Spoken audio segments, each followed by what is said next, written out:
How to use GoGift Link for multi-choice gift options. First of all, open your preferred web browser and go to gogift.com.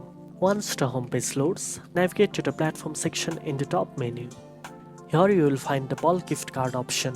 To proceed, select the bulk gift card option that best suits your needs. You will be prompted to customize your gift, including selecting the amount, recipient details, and delivery method. After customization, you will receive a unique link or code that you can share with your recipient. When the recipient accesses the link, they will be able to choose from a variety of gift cards and experiences available through GoGift. This method provides flexibility and ensures that your recipients receive a gift they will truly appreciate.